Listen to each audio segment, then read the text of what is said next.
No, my friend, I have no desire to fight for the blood of the mortals. But if you're a man who eats the crops of the earth, a mortal born for death, here, come closer. The sooner you will meet your day to die. Homer's The Iliad, taken from the 5-minute Iliad by Greg Nagan. Rage. Goddess, sing the rage of Peleus' son Achilles! If you don't know it, I can come a few bars. Murderous doomed, Achilles cost the Achaeans countless losses, hurling down to the house of death so many sturdy souls That they open an Achilles wing and give it a scalp. Begin muse when the two got in each other's faces. Agamemnon, let's just call him Aggie. Aggie and Achilles had a fight. And so the boy Achilles was moved to anger and would not lead his men to fight beside Agamemnon. Unless Aggie said he was sorry. And begged for forgiveness. And didn't just say it, but really meant it.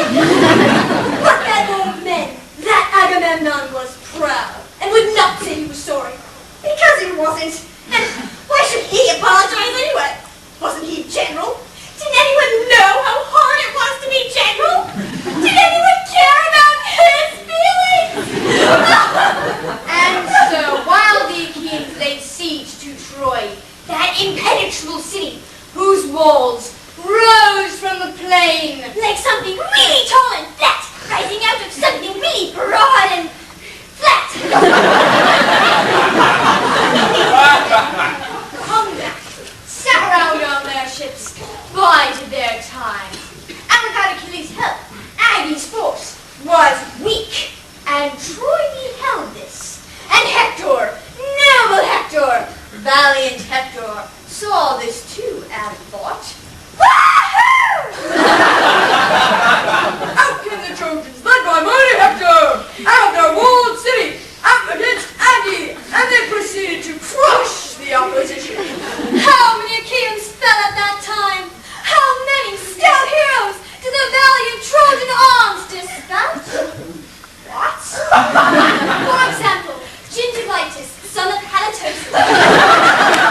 Gingivitis, the flaxen hair, the glinty eye, how he hurled his sword of death as the Trojans speared him, penetrating their skin of theirs, breaking the skin, impressed on through the tissue, severing sinew and tendon and leg, landing on the sternum, then into the aorta, puncturing that valve, cutting up the aortal cavity. And death. And not just that flaxen hair youth, but many others too. Their flesh was scattered about the field. They died in droves. It was a really bad scene. Agamemnon ordered the retreat. Run away! And the Trojans took a breather. Rosy fingered dawn then brought another day. More fighting. More Trojan victories. More dead Achaeans. Agamemnon didn't know what to do, so he sent Phoenix to Achilles. Old Phoenix, wise Phoenix. Phoenix without legs and wish on a door. Phoenix went to Achilles and talked about the weather, and his onions, and his digestion, and how it wasn't the heat, it was the And Achilles told Phoenix to thank God and damn him, no! And old Phoenix did go back, cursing and muttering incest, to think an old soul to have come to this. It wasn't how Dickens things in my game. And on like that, the way an old guy gets when some young guy ticks him off. Hey, you rotten kid! Get out of my yard! Agamemnon heard the message, and it hurt his feelings, and he said Achilles was a heel. Rosy-fingered dawn brought another day, another battle. The Trojans pressed hard, and more Achaeans died. Hector let his men down to the Achaean ships, and had their army pressed against the shore.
the Amalekians to see Achilles' men join them in the fray. With great gladness now, forth and lead the Trojans back.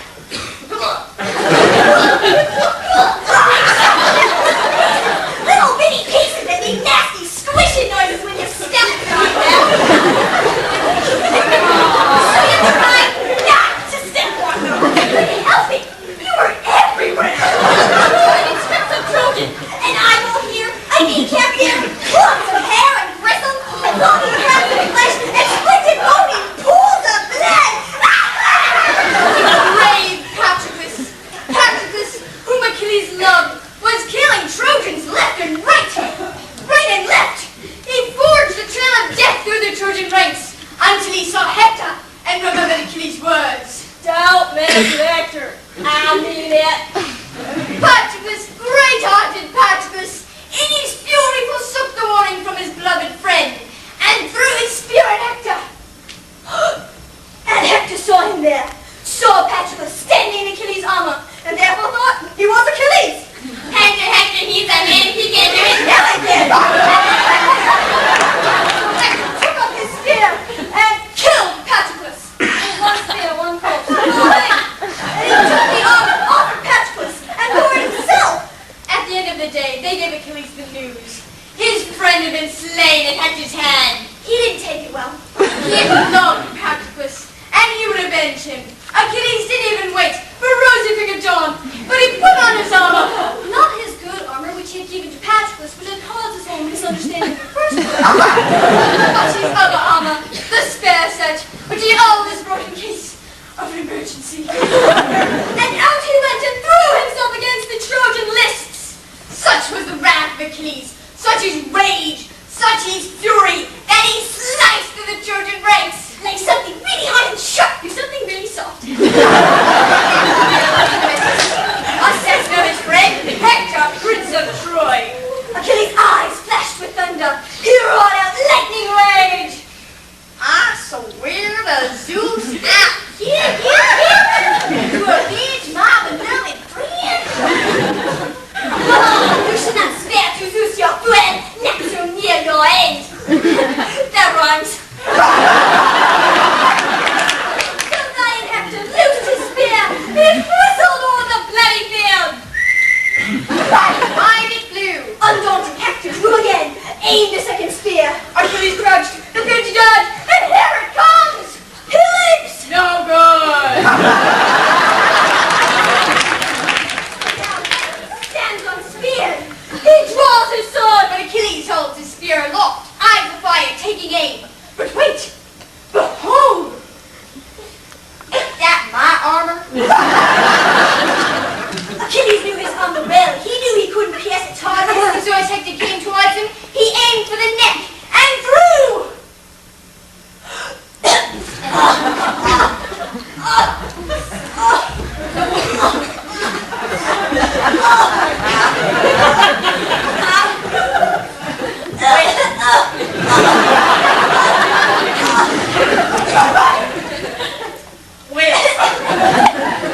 Well, so much for Hector. And Achilles took his corpse and tied it to his chariot and rode around the world.